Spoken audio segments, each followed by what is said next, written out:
GSP was out in Texas. He stops by and he's doing Joe Rogan's show. And one of the things that GSP spoke about is how much he appreciated Khabib, how good Khabib is, but he was also personalizing it and saying, of all of the styles that are out there, I think that Khabib would be the worst to deal with just because he hurts people. He throws you down and he beats on you.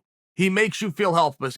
And GSP is very right. And he was very right to put Khabib over and shine his wheels in that way, because that's what Khabib did. No one ever talks about this, but Khabib Nurmagomedov is the most dominant fighter the sport has ever seen. There is no fighter to have more 10-8 rounds than Khabib. Nobody ever says that about him, and I don't know why.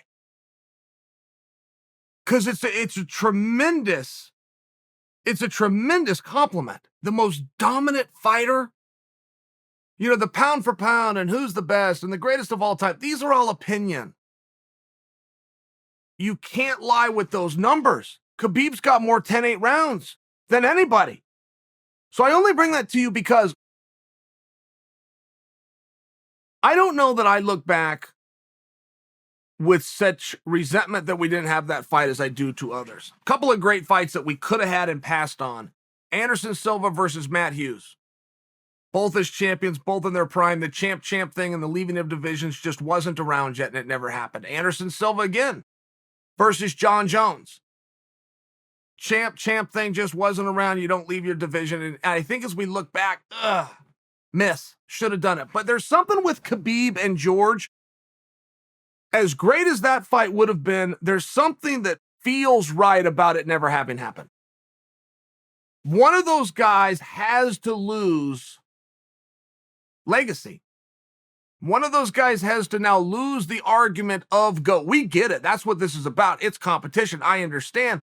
But there is something that feels right. And maybe it's because they're both baby faces. Maybe it's because they're both good guys. They're both gentlemen, that it doesn't feel right to take that away from somebody. But there is a large piece of me that when we reflect back on what could have been with George and Khabib, that I'm glad it didn't happen. I mean, there's a large part of me, right? I imagine a larger part would have wanted to see it and still does want to see it. But when I'm looking at 170 pounds, Colby Covington comes to mind. Who is Colby going to fight next? Masvidal just called Colby out. And I haven't heard Masvidal do that before. I have not heard Masvidal go after Colby. He's been very dismissive.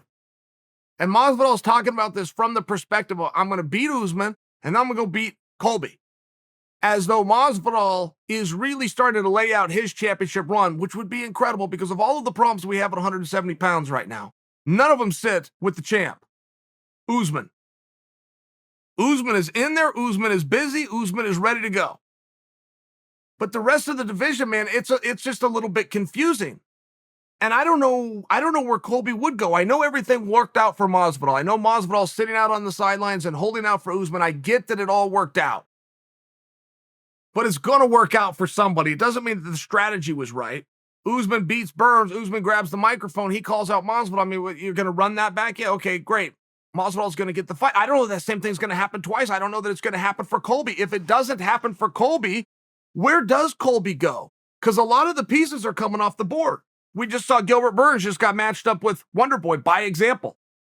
Not a whole lot of guys calling Colby out. I know Michael Chiesa still exists on that list somewhere. I know that Chimaev is coming back.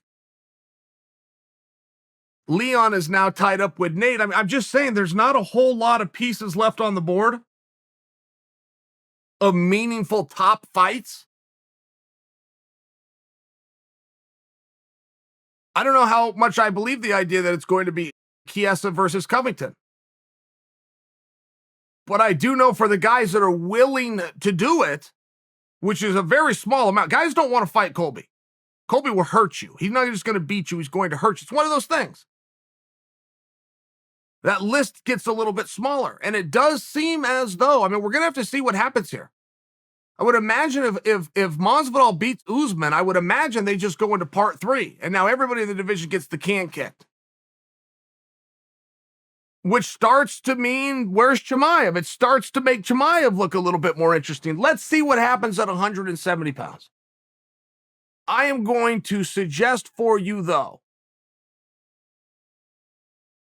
that if anybody is waiting around to try to fight Masvidal in the event he beats Usman, you're playing a fool's move, because I believe they're going to have to go to the rubber match.